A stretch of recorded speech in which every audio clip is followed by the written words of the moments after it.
Assalamualaikum warahmatullahi wabarakatuh. Selamat datang di channel Kang Selamat. Kali ini Kang Selamat akan membawakan kisah yang berjudul Wengi 2 Suwung. Cerita ini ditulis oleh Jessica. Sebelum kita masuk ke ceritanya, buat kalian yang belum subscribe channel ini, tekan tombol subscribe-nya terlebih dahulu dan tekan tombol notifikasinya agar kalian tidak ketinggalan cerita seram lainnya dari Kang Selamat. Gak usah berlama-lama lagi, langsung saja kita masuk ke ceritanya. Wengi 2 Suwung. Si pengumurah dewa tanpa nyata gembira tetap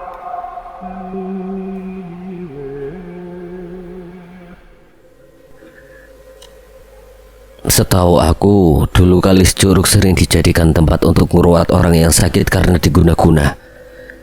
Terus juga katanya di sana ada satu gua yang dihuni sama siluman ular. Tapi tidak tahu itu benar atau enggak. Ngruat adalah acara upacara ritual yang dilakukan dalam budaya Jawa untuk membersihkan atau menghilangkan pengaruh negatif, seperti sial atau kutukan. Dulu pernah ada cerita sih, dan ini terkenal di kalangan anak-anak desa, apalagi yang lahir di tahun 90-an gitu. Kalau sungai itu dulunya adalah tempat tinggal ular raksasa yang panjangnya selapangan bola dan besarnya 3 kali lipat dari batang pohon beringin.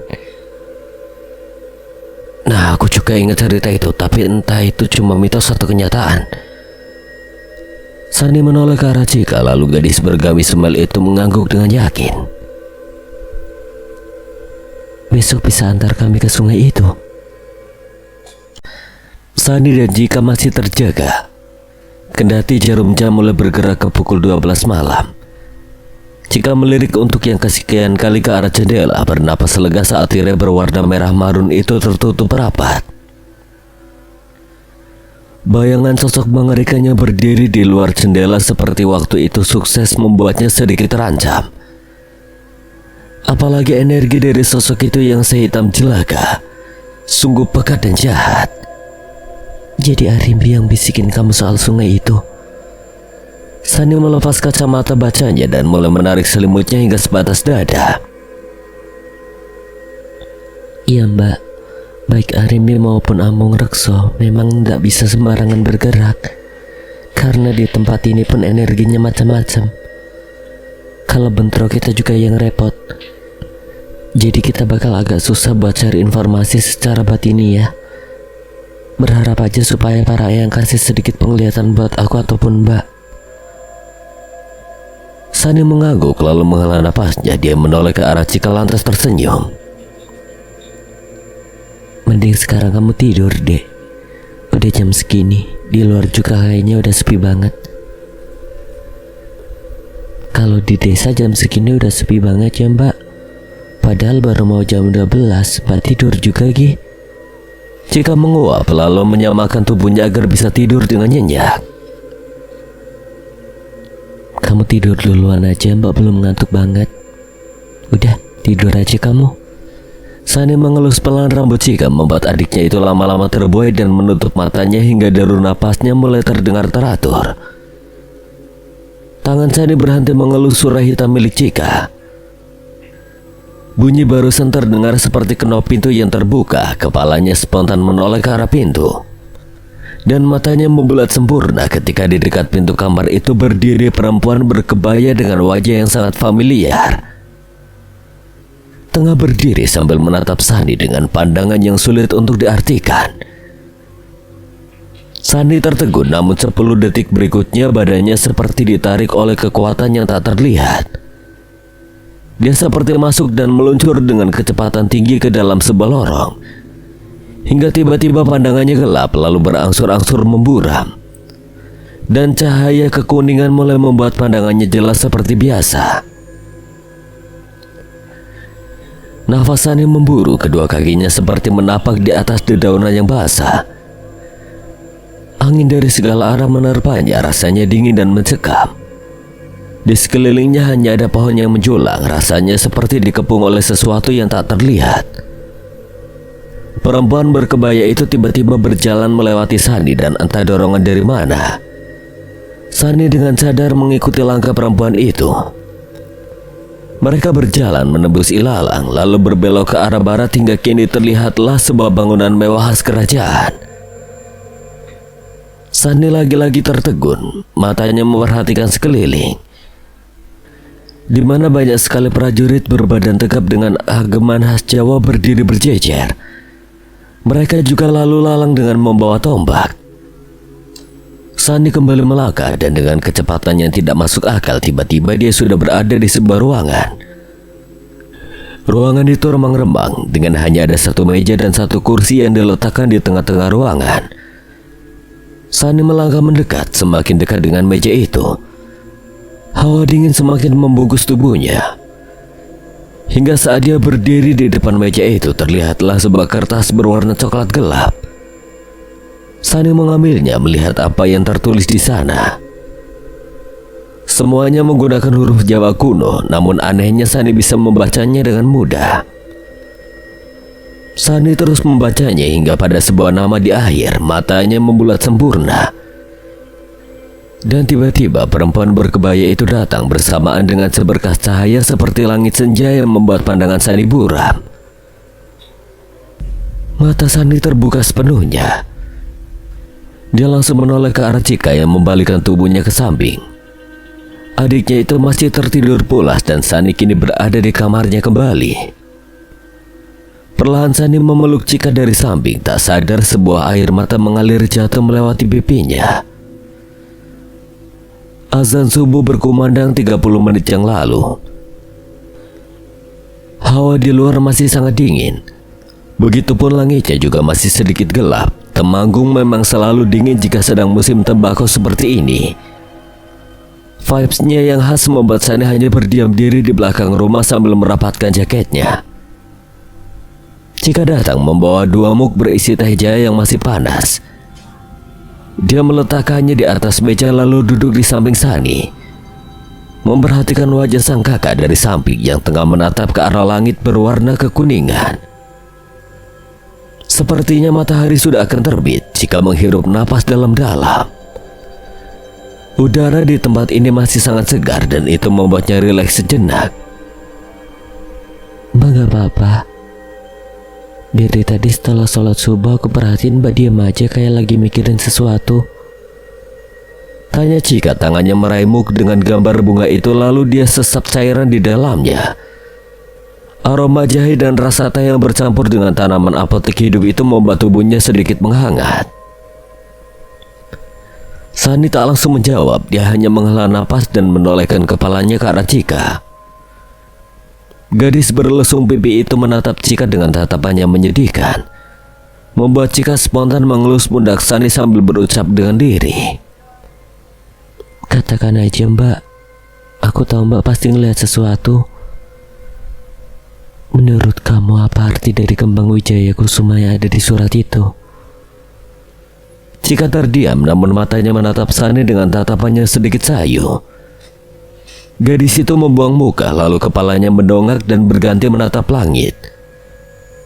Semburat cahaya keemasan membelah cakrawala sang penguasa siang mulai menyembul dari permukaan.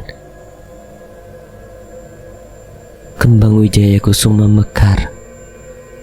Renggut nyawa Naki janji bisa jadi kembang itu sebagai simbol atas sesuatu yang harus dipersembahkan pada si renggut nyawa. Aku lihat kata renggut nyawa ini huruf depannya pakai kapital.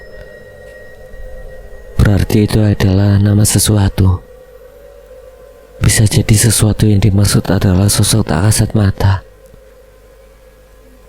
Mungkin ini semua tentang sebuah perjanjian di masa lalu, di mana ada hal yang harus dikorbankan saat kembang Wijaya Kusuma telah mekar. Pandangan Cika kini kembali tertuju ke arah Sani sepenuhnya. Mata Sani berkaca-kaca, dadanya tiba-tiba sesak dan dia lantas langsung memeluk Cika dengan erat. Mbak. Cika hanya bisa membalas pelukan Sani sambil mengelus lembut punggung kakaknya itu. aku lihat silsilah keluarga kita dan nama kamu diganti dengan nama Wijaya Kusuma. Cika terdiam, pelukan Sani lebih kencang dan sekarang gadis itu terisak pelan. Cika mulai memahami tentang kegundahan di diri Sani. Benang merah dari masalah ini mulai terlihat. Dan semuanya semakin jelas saat Sani memberitahukan tentang namanya yang diganti dengan nama Wijaya Kusuma. Dialah yang ditumbalkan. Selama itu dialah yang diincar oleh sesuatu itu, sesuatu yang sangat gelap yang datang dari neraka yang paling dalam. Tangan Cika mengepal dengan erat. Betapa Atmaja ternyata menyimpan sesuatu yang sangat luar biasa gelap. Apa mungkin kelebihannya ini ada sangkut pautnya dengan perjanjian yang dilakukan oleh leluhurnya? Tapi jika ditelaah lebih jauh, ada sesuatu yang membuat Cika ragu bahwa leluhurnya sengaja menjadikannya tumbal. Jika memang iya, mengapa selama ini dia dalam pengawasan penuh oleh Kanjeng Ratu Kidul? Pikirannya kusut kembali dan Boemban. Lamat-lamat memori masa kecilnya muncul secara perlahan, bagaikan potongan puzzle yang tersusun sedikit demi sedikit. Angin pagi mulai berhembus pelan menyapu ujung rambut Cika yang terurai dan menerbangkan aroma tanah basah. Dari kejauhan, suara kokok ayam bersautan seakan menyambut hari yang baru, tapi di hati Cika, hari ini terasa seperti awal dari sesuatu yang jauh lebih kelam.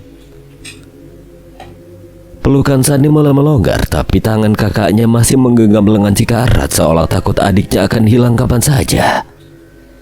Nama itu, kenapa bisa jadi namaku? Apa maksudnya diganti? Sani menggeleng pelan, wajahnya masih menyiratkan kebingungan bercampur rasa takut. Mbak belum tahu pasti, tapi saat Mbak membuka kitab silsilah keluarga di saat Meragan Sukma, nama Cika tidak pernah tertulis. Nama yang muncul hanya satu, Wijaya Kusuma. Cika diam, sesuatu terasa menusuk di dalam dadanya.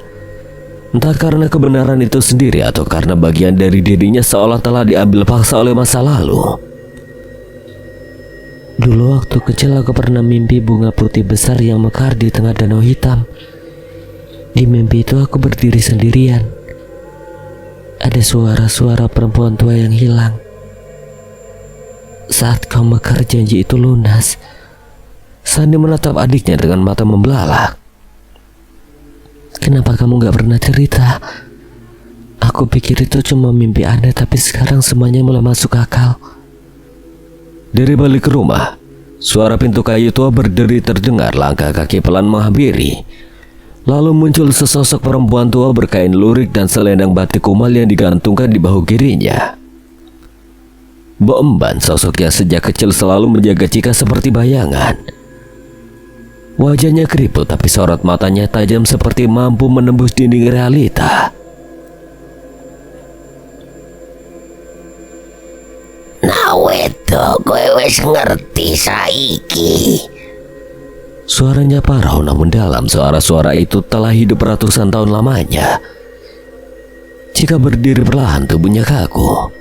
Mbok, apa ini semua benar tentang namaku, tentang perjanjian itu? Boemban tak langsung menjawab. Ia menatap ke arah kebun tembakau yang mulai menguning lalu berucap lirih. Wijaya Kusuma bukan sembarang bunga. Dia bukan cuma pertanda hidup, tapi juga utusan kematian. Leluhurmu pernah mengikat janji pada Renggut Nyawa, raja arwah pembawa batas antara alam manusia dan alam jagat peteng. Sani berdiri dan menghampiri. Kenapa Cika? Kenapa bukan aku? Kami sama-sama cucu Atmaja. Karena hanya satu yang bisa menanggung darah putri terpilih, dan itu jatuh ke dia karena saat lahir ia membawa tanda di punggungnya, tanda Mekar Wijaya Kusuma. Tanda seperti bintik hitam kecil dengan garis. Tangan Cika perlahan menyentuh punggung bagian kiri bawahnya. Tanda itu selalu ada sejak ia kecil. Ia pikir itu hanya tai lalat biasa. Dulu aku ingin menyembunyikanmu, menjauhkanmu dari darah ini. Tapi sang penjaga lautan memberikan titah.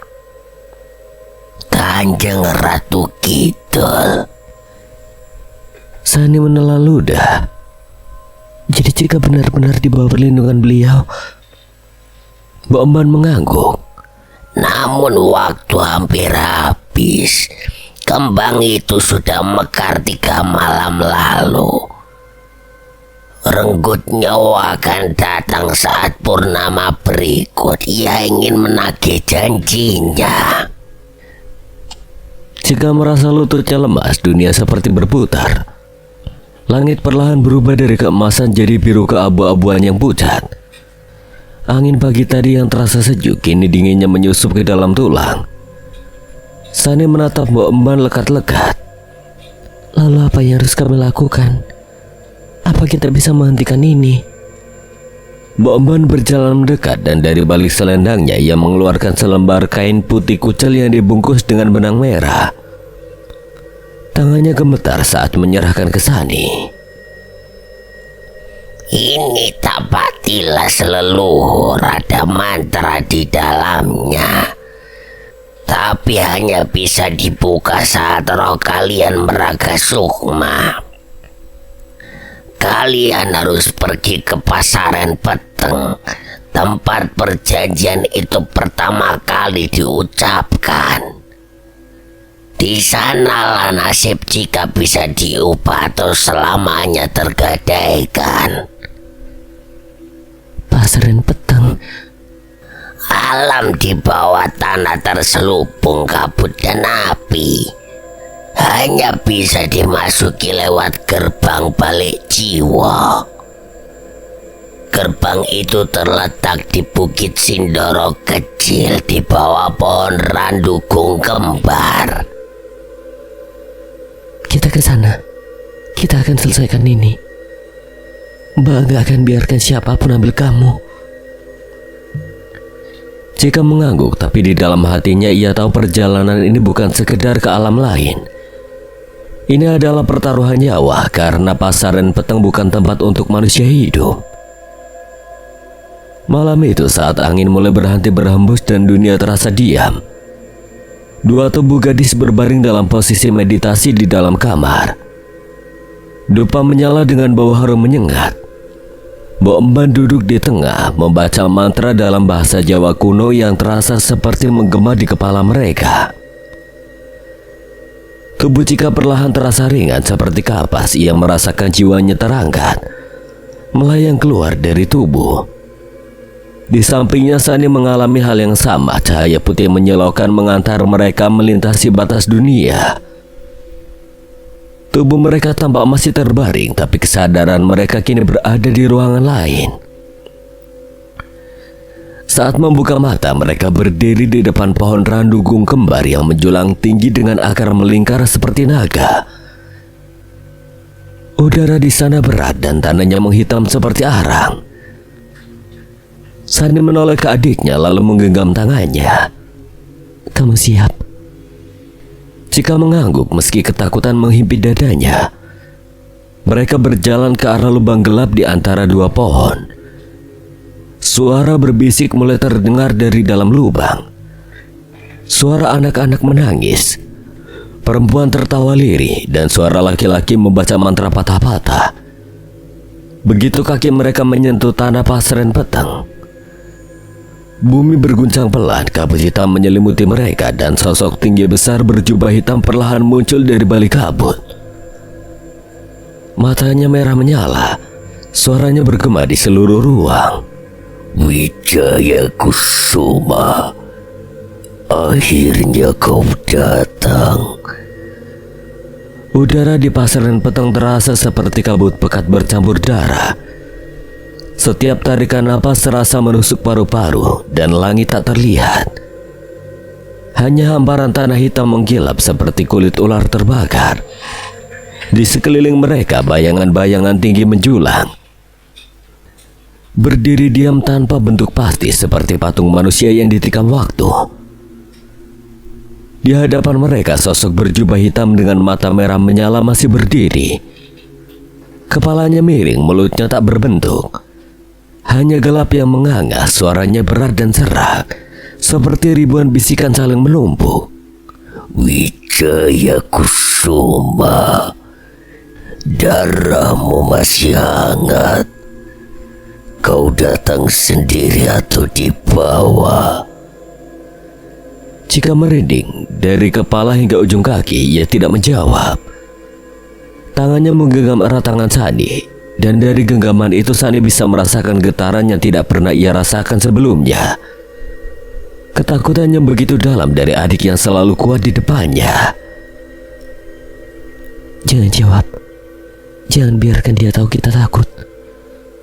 Bayangan-bayangan di sekitar mulai bergerak. Langkah mereka tak menimbulkan suara, tapi tiap gerakan menyisakan jejak api kecil yang merambat pelan di atas tanah. Beberapa dari mereka mengangkat wajah, tidak punya mata, hanya dua lubang dalam yang terus meneteskan darah hitam. Sosok utama itu tertawa, suaranya membuat tanah bergetar. Aku renggut nyawa anak-anak kematian. Aku datang menagih. Jika kau tidak menyerahkan jiwamu, maka akan ku ambil satu yang lain. Tiba-tiba, tanah di bawah kaki Sani mereka. Mbak, Sebuah tangan besar dan bersisik mencuat dari retakan tanah dan menarik kaki Sani dengan cepat. Gadis itu tak sempat menghindar. Dalam sekejap tubuhnya terguncang ditarik ke bawah oleh makhluk berkepala dua yang mengenakan mahkota dari tulang. Suaranya melolong seperti serigala yang kesakitan. lepaskan. Sani berteriak, namun tubuhnya sudah tergantung setengah badan di dalam tanah. Tangannya mencakar permukaan keras. Kakinya ditarik paksa oleh kekuatan tak terlihat. Cika menunduk dan berlutut. Kedua tangannya gemetar tapi matanya menyala. Jangan sentuh dia.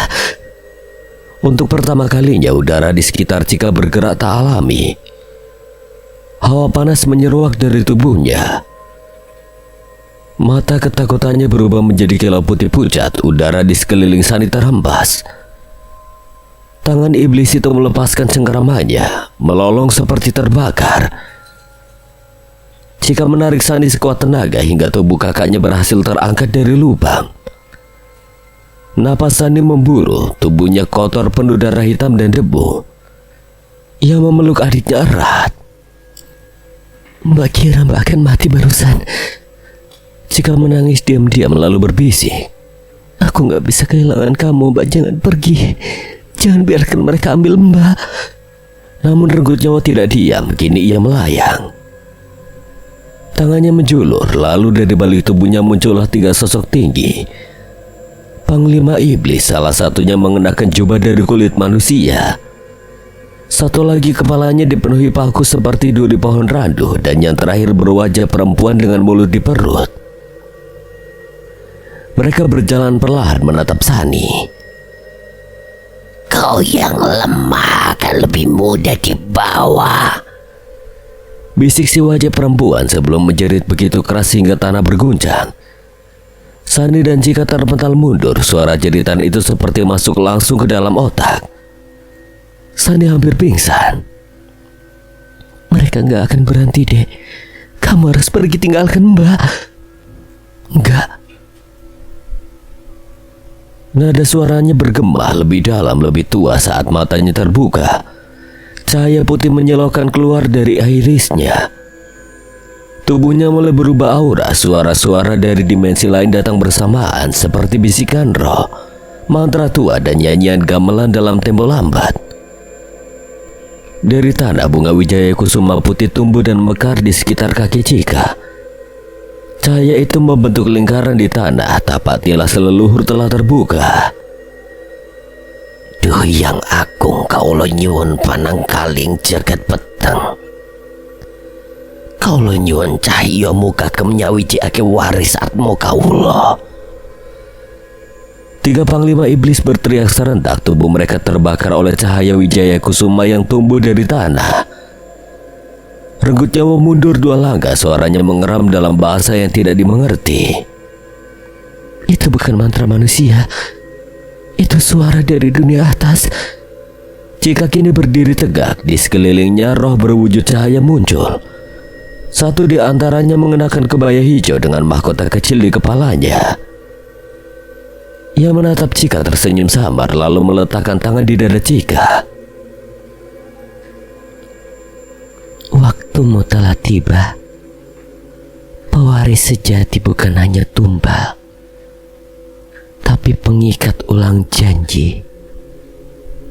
Kau bisa memilih akhiri atau ulangi. Aku mau mengakhirinya.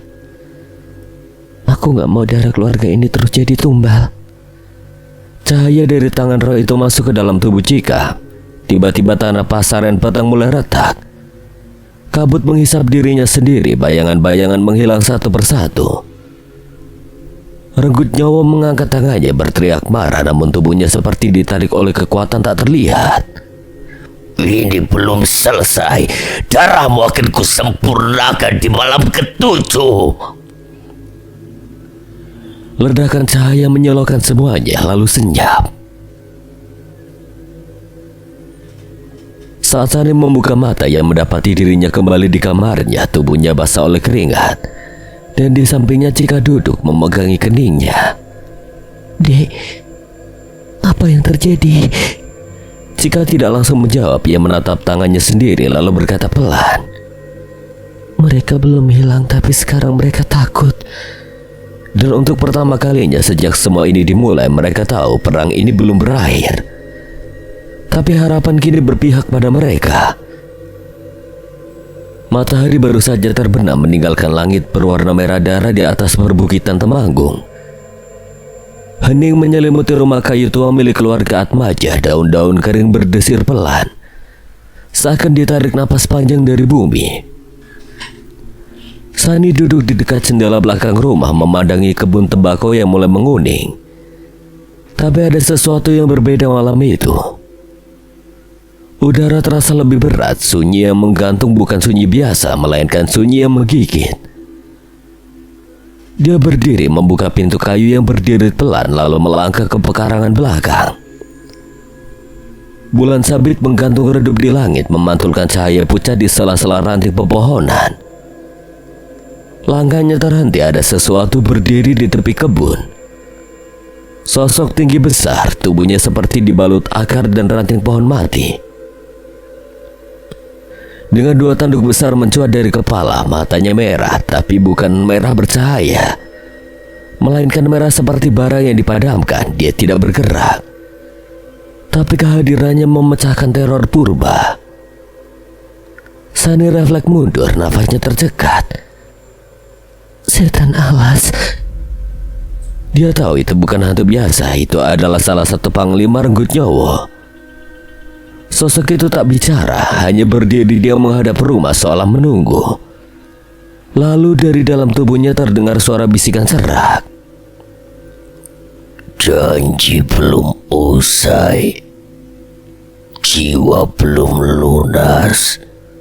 Renggut nyawa belum sirna. Sani terpaku, matanya berkaca-kaca, tapi sebelum dia bisa berteriak, sosok itu menghilang. Lalu bersama kabut yang tiba-tiba turun di sekeliling. Malam menjelang, Cika berbaring di kamarnya. Tubuhnya lemas tapi pikirannya terus berputar. Ada sesuatu yang mengusiknya sejak kepergiannya ke pasaran peteng. Suara bayangan dan potongan-potongan mimpi seperti potret kabur di balik kabut. Sebelum tidur dia membaca ayat kursi, namun malam ini ada dorongan kuat dari dalam dirinya untuk meraga sukma. Tanpa dia sadari tubuhnya mulai ringan, napasnya melambat. Jiwanya terlepas perlahan, dunia di sekitarnya berputar. Lalu larut menjadi warna hitam pekat. Ketika dia membuka mata kembali, dia berada di tempat asing. Suara gong, iringan gamelan, udara panas dan wangi dupa memenuhi hidungnya. Jika berdiri di atas samaran tanah merah, dikelilingi oleh ratusan prajurit dengan lambang Surya Majapahit di dada mereka. Matanya membelalak. Ini masa lalu. Aku di era Majapahit. Di depan sana berdiri seorang lelaki berpakaian seperti raja. Jubah merah emas, mahkota dengan ukiran naga dan sorot mata tajam penuh ambisi. Seorang prajurit menyebut namanya lantang. Prabu Wiryaatmaja. Jika terkesiap nama itu, dia pernah mendengarnya saat Sani menjelaskan tentang silsilah Teraatmaja. Itu leluhurnya. Suasana menjadi hening. Prabu Wiryaatmaja berjalan perlahan ke tengah lapangan upacara, lalu menancapkan tombak kayu ke tanah. Di belakangnya berdiri para pemuka kerajaan dan seorang pendeta tua berpakaian hitam. Wajahnya tertutup kerudung hitam. Hari ini, hutan Kolowijo akan kami tebang. Tempat terlarang itu harus dibabat habis untuk dijadikan pemukiman. Demi kejayaan Majapahit. Para prajurit bersorak, namun pendeta berpakaian hitam itu mengangkat tangan. Ada harga untuk membangun tanah keramat. Kau akan membangkitkan sesuatu yang seharusnya tidak dibangkitkan. Harga bisa dibayar. Jika kekuatan datang sebagai ganti, lakukan pemanggilan. Aku siap membuat perjanjian. Pendeta itu perlahan menggambar lingkaran di tanah. Mantra Jawa kuno dibacakan dengan suara pelan. Tapi menusuk tulang, langit mulai menghitam padahal matahari belum tenggelam. Burung-burung terbang menjauh, angin berhenti. Lalu dari tanah yang retak muncul asap hitam pekat. Dan dari tengah lingkaran itu muncul makhluk tinggi berjubah hitam. Renggut Nyowo. Jika menahan napas, sosok itu berbeda dari yang dia lihat sebelumnya. Kali ini dia lebih utuh, wajahnya berlapis banyak wajah. Tubuhnya dikelilingi bara api dan di tangannya dia menggenggam tongkat bertahtakan tengkorak kecil. Siapa yang memanggil namaku? Aku Wiryaatmaja. Aku ingin tanah terkutuk ini dibuka dan dijadikan pemukiman. Dan siapapun yang menghalangi akan musnah. Aku juga ingin kekuatan dan kemasyhuran. Kau ingin membuka tanah yang bahkan para dewa tinggalkan. Maka darahmu harus menjadi ikatan. Kau dan seluruh terahmu akan menjadi tumbalku. Tapi sebagai gantinya kau tak akan terkalahkan selama 7 turunan. Prabu Wiryaatmaja tertawa. Sepakat. Darah diambil, perjanjian dimulai. Hutan Kolowijo dibakar. Pohon-pohon tua mengerang seperti manusia dan dari dalam tanah muncul arwah-arwah hitam yang terkurung selama ratusan tahun. Tapi tak ada yang peduli, pemukiman perlahan dibangun, namun malam-malam menjadi lebih kelam. Orang-orang mulai hilang, bayi mati dalam kandungan, sungai berubah warna. Jika berdiri di tepi hutan terbakar, dia bisa melihat wajah-wajah keluarga Atmaja dari generasi ke generasi. Semuanya membawa luka kematian dan kemarahannya diwariskan dari satu perjanjian itu. Matanya mulai berkaca-kaca. Dia menoleh ke arah Prabu Wiryaatmaja yang kini menatap langit. Darah menetes dari tangan kanannya. Lalu sang Prabu menoleh ke arahnya. Jika membeku, kau cucu dari kutukanku datang untuk memutuskan ikatan. Hati-hati jika kau menghapusku. seluruh terahmu akan lenyap. Jika terhuyung mundur, dunia mulai bergetar. Ingat ini Wijaya Kusuma. Janji yang ditebus dengan darah hanya bisa ditutup dengan darah yang lebih murni. Lalu semuanya menjadi gelap. Cika terbangun dengan napas memburu. Tubuhnya berkeringat dingin. Sani langsung menghampiri memeluk adiknya erat. Dek, kamu mimpi buruk lagi. Cika memeluknya balik, tubuhnya masih gemetar. Aku melihat semuanya asal mula perjanjian. Siapa yang memulainya? Semuanya, Mbak. Sani menatap wajah adiknya dengan cemas. Apa itu berarti masih belum selesai? Belum. Karena untuk benar-benar mengakhirinya, harus ada yang menutup pintu dengan darahnya sendiri. Keesokan harinya, Sani berdiri di belakang rumah menatap tempat di mana semalam sosok setan alas muncul. Bekas jejak tanah hangus masih tampak samar. Dia tahu ancaman belum pergi, dan kini mereka tak hanya melawan iblis, tapi sejarah keluarganya sendiri. Langit malam di Temanggung terlihat biasa saja, tidak terlalu kelam, tidak pula terlalu terang. Namun bagi mereka yang peka terhadap pertanda, udara malam itu membawa sesuatu yang ganjil. Hawa hening yang seharusnya menyejukkan terasa seperti helaan napas terakhir sebelum darah tertumpah. Cika duduk memeluk lutut di teras, masih belum tenang sejak dirinya meraga sukma beberapa jam lalu. Suara jangkrik terdengar sayup, dan sesekali angin berhembus pelan menyapu sisa aroma dupa dari kamar yang kini terlihat lebih temaram. Dia menunduk dalam doa diam-diam ketika suara samar-samar terdengar dari balik rumah. Pusaka dibuka, darah ditagih. Cika sontak berdiri, jantungnya berdetak tak karuan. Aran. Entah kenapa nama itu muncul di benaknya, namun tak ada yang menjawab, hanya desir angin yang kini terdengar seperti erangan. Sementara itu, di tepi sungai securuk yang sunyi, Aran berdiri dengan napas memburu. Di tangannya ia menggenggam sesuatu, sebuah kotak kayu berisi bunga Wijaya Kusuma yang anehnya kini berada di tangannya. Padahal seingatnya setelah kematian Eyang Sukma, dia telah memberikannya kepada Cika.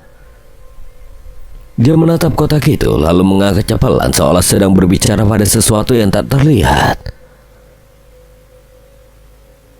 Sumikiro. Lungo. Langkahnya pelan mendekati sungai. Aku pernah dengar dari Eyang Sukma kalau benda ini jatuh ke tangan yang salah. Bukan cuma demit itu yang bangkit, tapi semua panglima iblis dari Kolo Jiwo. Tiba-tiba udara berubah dingin, terlalu dingin. Kabut tipis mulai turun perlahan. Lalu dari balik pohon-pohon bambu di seberang sungai terdengar suara berat seperti kayu tua yang patah. Kuengkowo sing duduekmu. Aran menoleh, matanya membelalak. Sosok tinggi muncul dari kabut. Lebih besar dari manusia biasa, tubuhnya seperti tertutup kulit pohon tua dan lumut hitam. Setan alas, tanduknya menjulang, matanya kosong dan dari mulutnya meneteskan darah hitam pekat.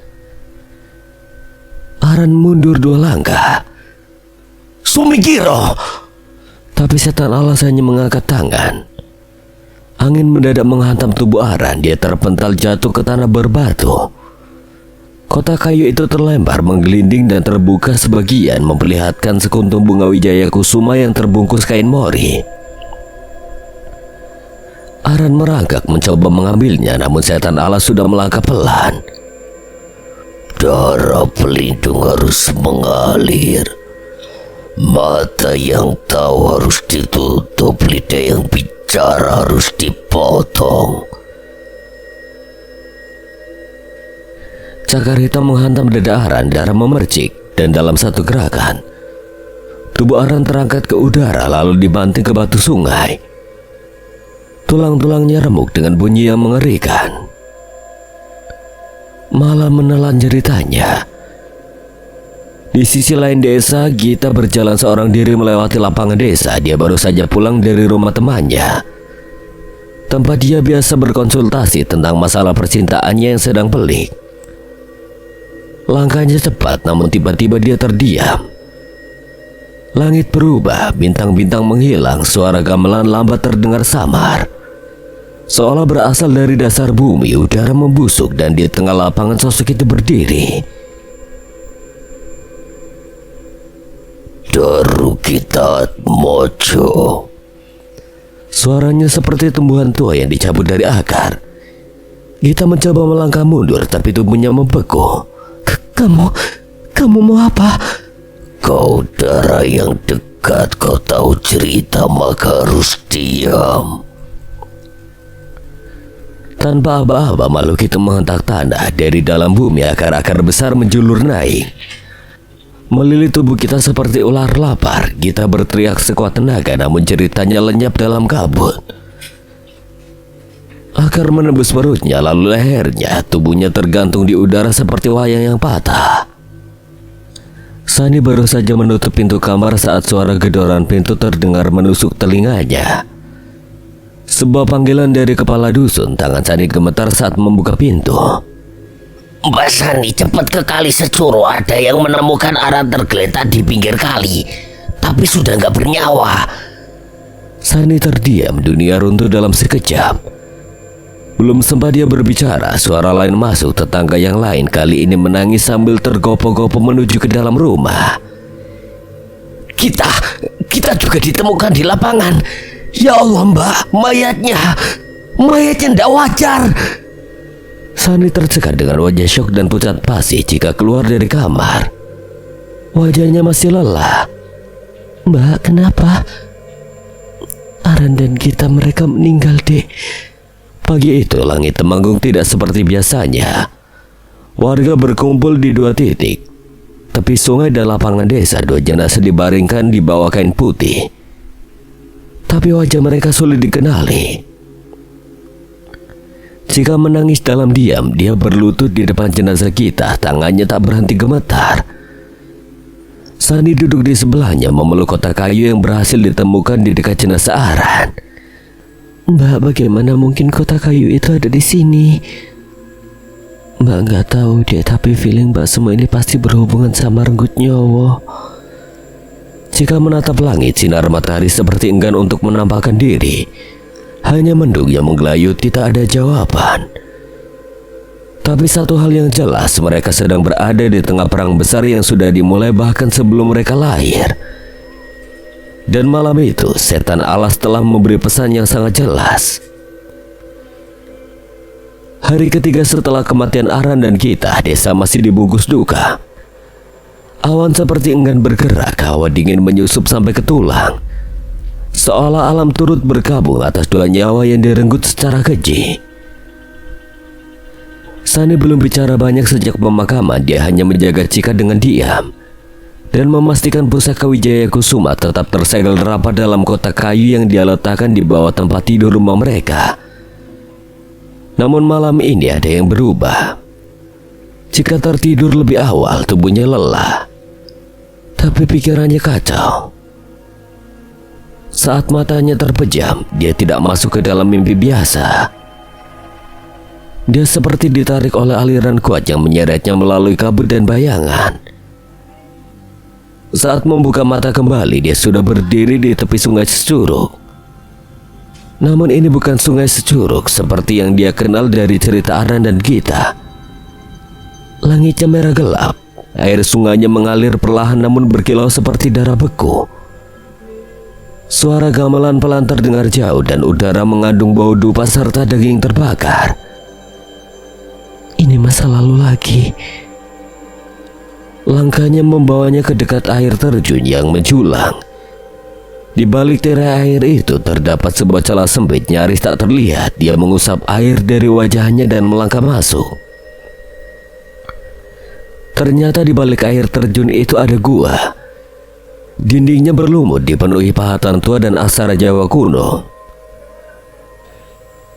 Di ujungnya terdapat gapura batu setinggi dua manusia. Di atasnya tertulis, "Gerbang balik jiwa."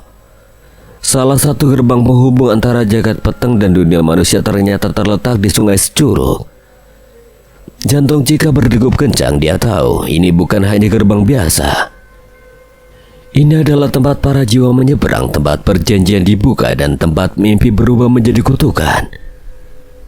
Tiba-tiba hawa di belakangnya berubah.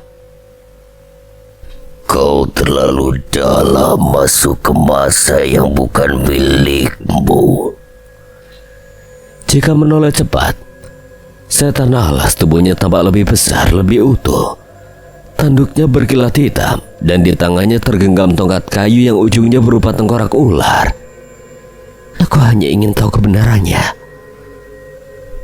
Kebenaran bukan untuk pewaris janji. Kau lahir dari pengikat, bukan pemutus. Kamu yang membunuh Aran dan Bagita. Mereka bicara terlalu banyak seperti kamu sekarang. Tanpa aba-aba, setan alas mengayunkan tongkatnya. Jika melompat mundur, tapi tongkat itu menghantam dinding gua dan membuat batuan runtuh. Jika mengangkat tangan, refleks dan tiba-tiba dari tubuhnya terpancar cahaya hijau muda yang menangkis serangan itu. Dia menatap tangannya terkejut. Apa ini? Darahmu mulai terbuka, itu tidak boleh terjadi. Mereka bertarung di dalam gua, serangan tongkat, hempasan udara panas dan percikan energi memenuhi ruangan. Jika semakin terbiasa dengan kekuatannya, bukan karena pelatihan tapi karena darahnya mengenali tanah leluhur. Namun sebelum duel itu selesai, gua mulai bergetar. Dari dalam gerbang batu muncullah kabut hitam, berputar seperti pusaran. Suhu menurun drastis. Semua cahaya padam dan dari dalam kabut itu datanglah dia, Renggut Nyawa. Cukup. Kau setan alas terlalu lama bermain dengan tumbal. Ampun Tuhan, dia mencoba masuk. Renggut Nyawa melayang mendekati Cika. Tubuhnya seperti terbuat dari potongan-potongan jiwa yang menjerit. Suaranya menusuk ke dalam kepala. Kau mencari asal dan kini asal menjemputmu. Cika berusaha mundur, tapi tangan hitam besar sudah menarik sukma dari tubuh astralnya. Lepaskan! Seketika dia terlempar ke dalam jurang dimensi. Dunia di sekitarnya berubah cepat menjadi lautan akar dan kabut. Sampai akhirnya tubuhnya menghantam tanah keras. Dia tersadar di tengah hutan dan di hadapannya berdiri sebatang pohon beringin raksasa. Ukiran pohon itu seperti menelan langit. Di setiap cabangnya bergelantungan kalung-kalung dari tengkorak dan melingkari akar pohon itu. Seekor ular raksasa berwarna perak kehitaman, matanya bersinar merah. Lidahnya menjulur panjang seperti tombak. Renggut Nyawa berdiri di hadapan beringin itu lalu menunjuk. Disinilah kau akan disimpan hingga darahmu menyerah. Ular itu membuka mulut, memperlihatkan taringnya melengkung seperti sabit. Cika menjerit tapi suaranya tak terdengar. Pagi hari, Sandi terbangun dengan rasa gelisah yang tidak bisa dijelaskan. Dia langsung melangkah ke kamar Cika. Tubuh adiknya masih terbaring, namun ada yang salah. Sangat salah. Wajah Cika pucat seperti kertas dan ketika Sani menyentuh tangannya, dia dingin seperti batu. Dek, Sani mengguncang tubuh adiknya. Cika, bangun Cika. Tak ada respon, nafasnya masih ada, tapi lemah. Sangat lemah. Seolah sukma Cika sudah tidak lagi berada di tubuhnya. Sani berdiri panik. Dia berlari ke salah satu kamar dan membuka kotak pusaka Wijaya Kusuma. Di bawah bagian bawah bunga yang dibungkus dengan kain more itu ternyata terdapat manuskrip kecil yang tersempil di dalamnya. Manuskrip tua itu bergetar seolah merespon sesuatu. Matanya membaca cepat. Ada catatan kecil di pinggir halaman terakhir. Tulisannya nyaris terhapus. Jika sukma terjebak di balik jiwa, tubuh akan membeku, hanya darah yang terikat yang bisa menjemputnya. Sani menatap keluar jendela. Kabut turun, padahal ini pagi hari. Dia tahu waktunya hampir habis jika Sukma Cika tidak kembali sebelum malam ke-7 dari purnama terakhir. Maka dia akan menjadi bagian dari beringin itu selamanya. Mbak harus ke sungai Securuk. Mbak harus membawamu pulang. Tangannya menggenggam erat pusaka Wijaya Kusuma, matanya penuh amarah dan keteguhan. Sani meneguhkan hatinya, bagaimanapun dia harus masuk dan menyelamatkan Cika. Jika saja sedikit terlambat, nyawa adiknya yang akan tergadaikan selamanya. Malam turun lebih pekat dari biasanya. Langit di atas Temanggung gelap tanpa bintang, seperti selembar kain kabung terbentang di langit. Sani duduk bersila di tengah kamar. Tubuhnya bergetar, namun sorot matanya tajam. Di depannya dupa menyala dan pusaka Wijaya Kusuma diletakkan di atas kain mori putih. Dek, tunggu Mbak ya. Dia menutup mata, napasnya ditarik perlahan lalu dilepaskan. Dunia di sekelilingnya menghilang perlahan, suara jangkrik memudar. Hawa dingin tak lagi terasa, jiwa Sani terlepas dari raganya. Dia masuk ke dalam ruang antar alam, ruang hening berwarna kelam, tempat jiwa-jiwa bebas melayang.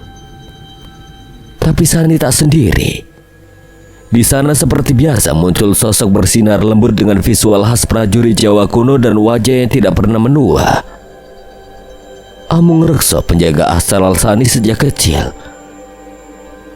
Sosok itu berdiri membelakanginya, memegang tongkat kayu bersimbah cahaya.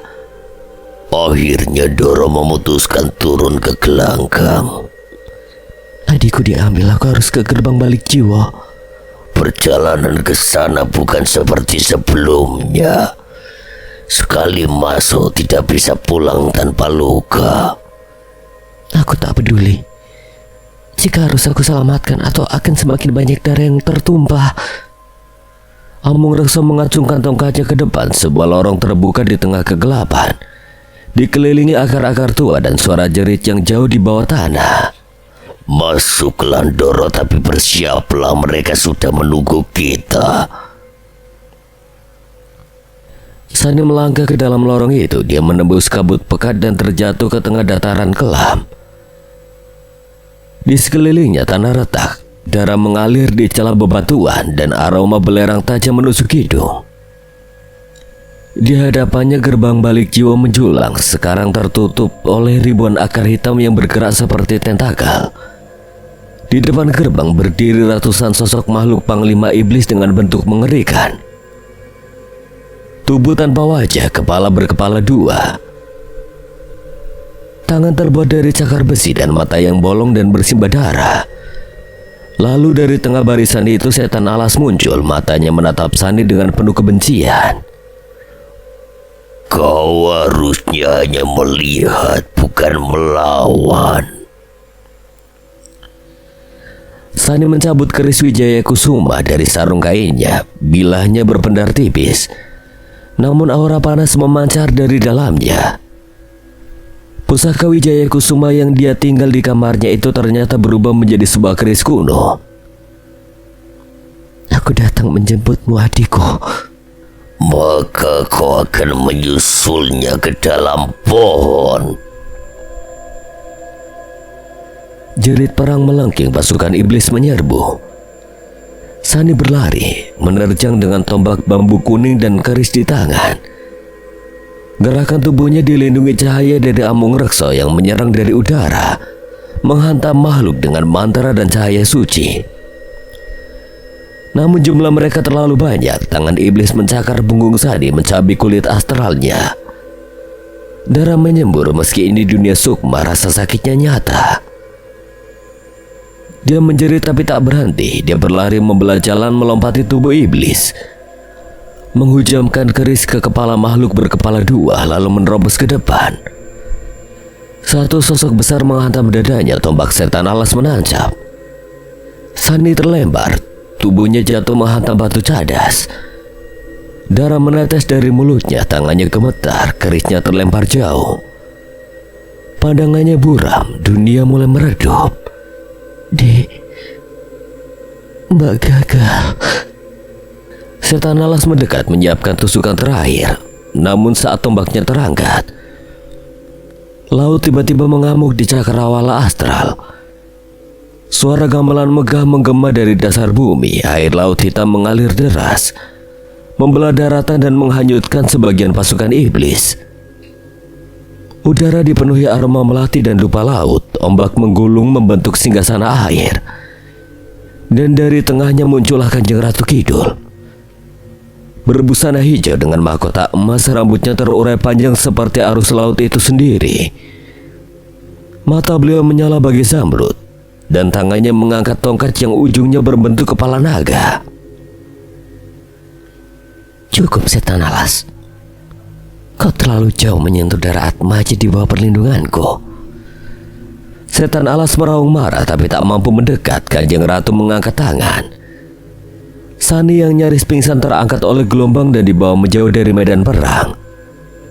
Tubuhnya tenggelam ke dalam arus laut yang hangat dan dia pingsan dalam pelukan air asin dan doa-doa kuno. Saat Sani membuka matanya lagi, dia berbaring di lantai keraton Laut Kidul. Langit di atasnya adalah langit dalam laut. Bangunan istana terbuat dari batu karang dan mutiara. Para dayang tak bersuara berjalan perlahan. Tubuhnya dipenuhi luka astral, namun sudah mulai membaik. Di hadapannya berdiri Kanjeng Ratu. Anakku Sani, kekuatanmu belum cukup untuk menghadapi Renggut Nyawa. Tapi darah kalian darah Atmaja, bukan darah biasa. Sani berusaha duduk menahan nyeri. Adikku Ibu Ratu, jika dia masih di sana, tapi beringin itu belum menelan sukmanya sepenuhnya. Kau masih punya waktu. Apa saya bisa menyelamatkannya? Jika kau siap melepaskan semuanya mungkin. Sani menggenggam kain di dadanya, matanya bersinar. Ibu Ratu, saya tetap akan pergi ke dasar balik jiwa meski harus mati di sana. Maka pulihkan dirimu karena esok kau akan menembus tempat yang bahkan arwah pun enggan singgah. Malam keempat purnama ketujuh menyelimuti Temanggung. Hujan deras turun seolah langit pun menangis, menyadari bahwa di dimensi lain sebuah peperangan besar akan segera dimulai. Tubuh Cika masih terbaring di kamar, pucat dingin seakan nyawanya menggantung pada seutas benang halus. Tapi malam ini Sani sudah kembali, tidak sebagai pengamat tapi sebagai pejuang terakhir darah Atmaja. Sani berdiri di depan altar rumah mengenakan selendang hijau zamrud yang diberi langsung oleh Kanjeng Ratu Kidul. Selendang itu memancarkan cahaya lembut namun kuat, bukan hanya pelindung, tapi juga pemecah batas antara dimensi jiwa dan raga. Bersiaplah anakku. Setelah ini jalan pulang akan tertutup bagimu. Baik ibunda, kalau ini harga yang harus dibayar untuk menyelamatkan Cika, saya siap. Sani duduk bersila memegang keris Wijaya Kusuma dan mulai merapal mantra pelepasan sukma. Dunia di sekitarnya perlahan bergoyang, udara berputar cepat hingga dalam satu helaan napas Sani terlempar ke jagat arwah. Balik jiwa kini berubah, langitnya merah menyala seperti bara. Akar-akar menggantung dari angkasa dan suara rintihan menggaung dari berbagai arah. Di pusat tempat itu berdiri pohon beringin darah, menjulang seperti menara dan di sekeliling akarnya seekor ular penjaga, tubuhnya sepanjang puluhan meter, bersisik perak kehitaman. Matanya merah menyala seperti bara yang terperangkap. Di tengah belitan akar dan bisikan penderitaan, Cika tergantung. Tubuh astralnya berkilau samar, sukmanya masih utuh namun kekuatannya kian melemah. Di bawah beringin itu Renggut Nyawa berdiri melantunkan mantra pengunci dari lidah-lidah kuno. Sosoknya berubah, lebih megah berlapis wajah manusia dan iblis, tangannya bercabang 4. Masing-masing menggenggam pusaka hitam dan rantai jiwa. Darah Atmaja jiwa terakhir, kau milikku. Cika menatap lemah, namun matanya menyala ketika melihat cahaya dari kejauhan. Sani datang, dia melayang di atas kabut, selendang Kanjeng Ratu Kidul melambai seperti api suci. Saat dia turun, udara di sekitar balik jiwa bergetar. Para panglima iblis yang berjaga mengerang, soal merasakan kekuatannya tidak berasal dari dunia mereka. Renggut Nyawa mengangkat tangan. Kau datang sendiri untuk mati. Sani tak menjawab. Dia mengikat selendang di pinggang, lalu menggenggam keris Wijaya Kusuma erat. Tubuhnya menyala, energi laut dan tanah bersatu dalam dirinya. Namun sebelum Renggut Nyawa menyerang, bumi bergetar. Sebuah suara mendesis panjang menggetarkan balik jiwa. Arimbi telah tiba. Ular hijau raksasa bersisik mutiara muncul dari dalam tanah, menghancurkan akar-akar iblis dengan tubuhnya yang besar. Matanya seperti embun fajar, namun tubuhnya bersinar seperti air sungai yang terbakar. Aku penjaga Sukma Cika dan malam ini aku menagih hutang darahmu. Ular penjaga beringin darah meraung dan melesat menabrakkan tubuhnya ke Arimbi.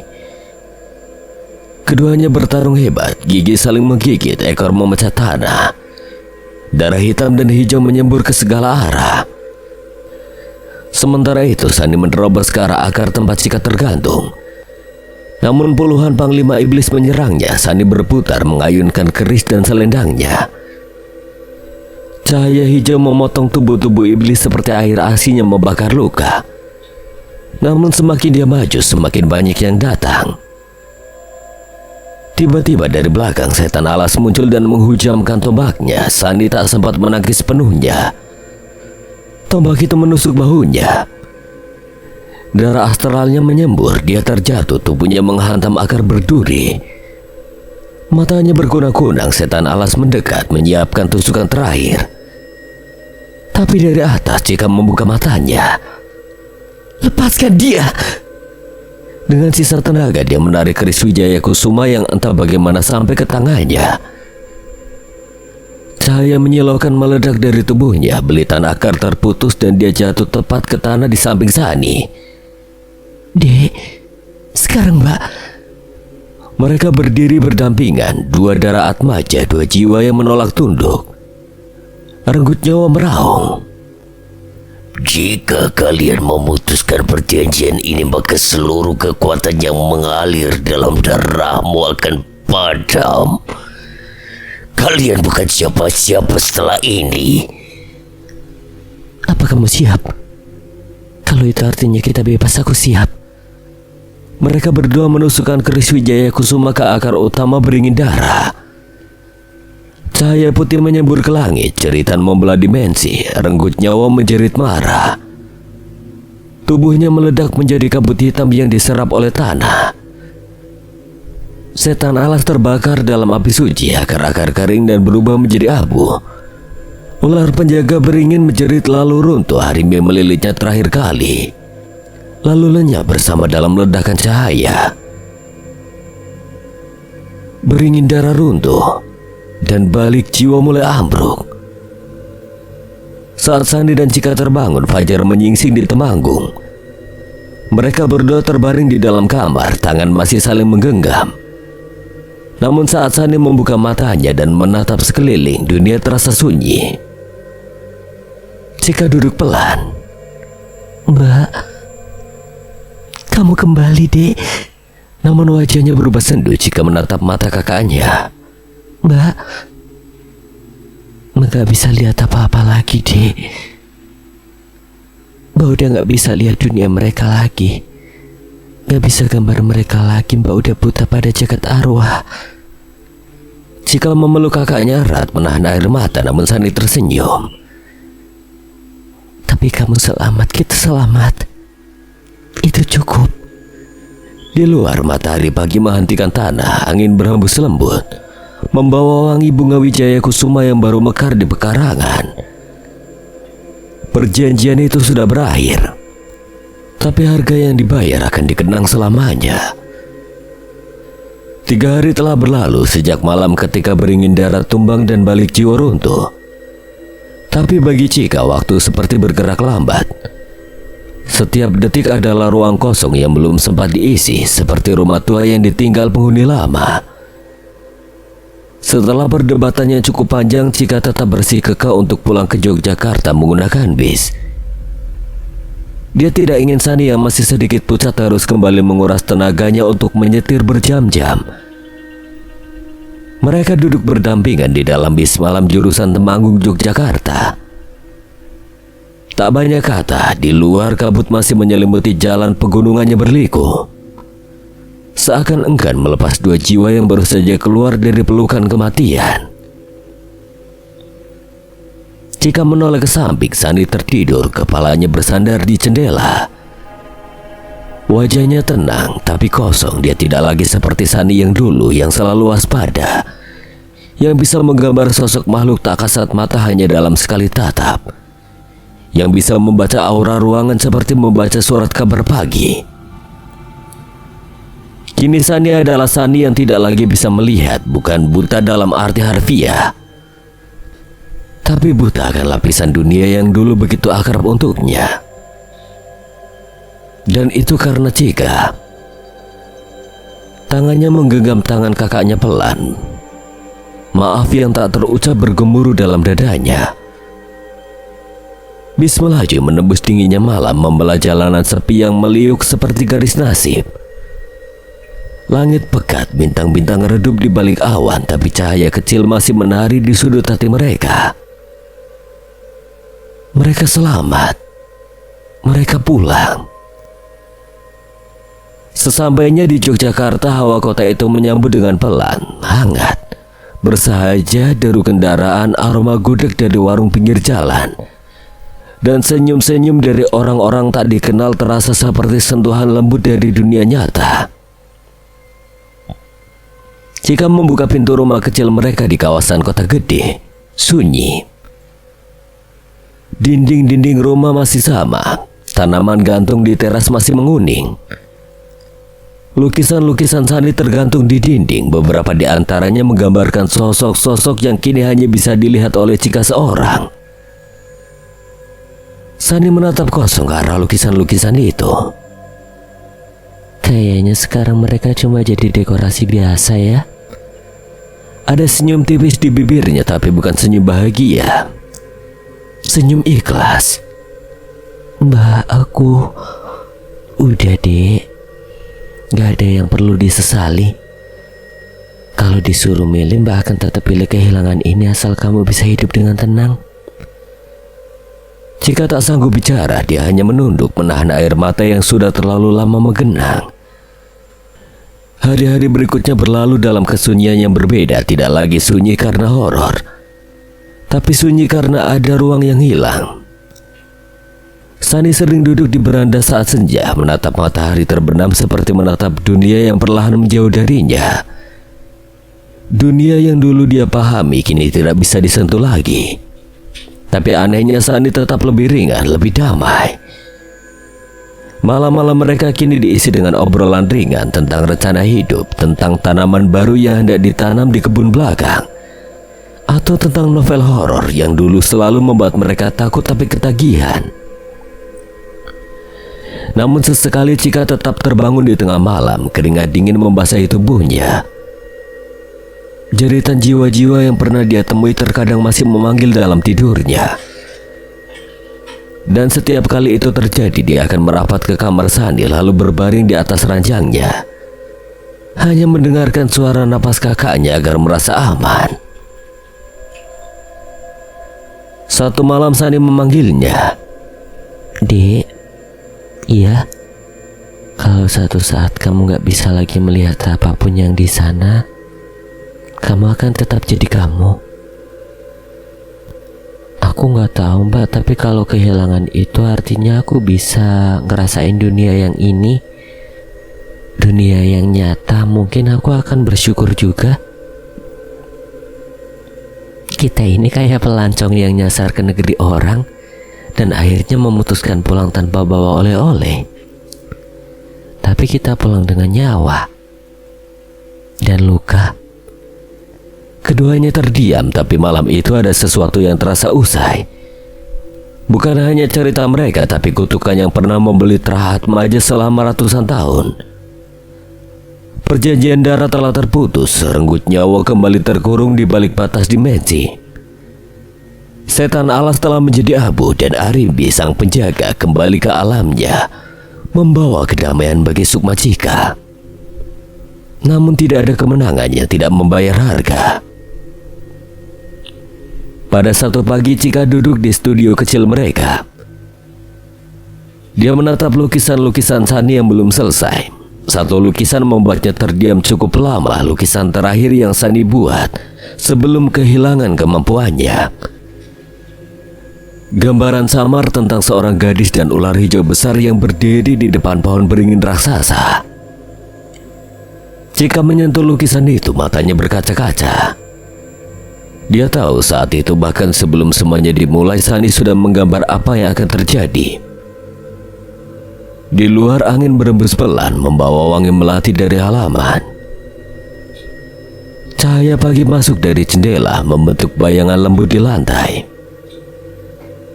Cika menutup mata dan untuk pertama kalinya setelah sekian lama tidak ada suara dari dunia lain. Sunyi, tapi bukan sunyi yang menakutkan. Sunyi yang berarti damai. Mereka telah kembali. Bukan sebagai pemburu roh, bukan pewaris kutukan, bukan penjaga dunia astral, tapi sebagai dua saudari yang akhirnya bisa hidup seperti manusia biasa. Dan kadang itu lebih dari cukup. Sekian. Dan terima kasih buat Jessica yang telah mengizinkan saya membawakan ceritanya. Apabila ada kesalahan atau kekurangan, Kang Selamat memohon maaf sebesar-besarnya, dan akhir kata Kang Selamat pamit undur diri. Wassalamualaikum warahmatullahi wabarakatuh.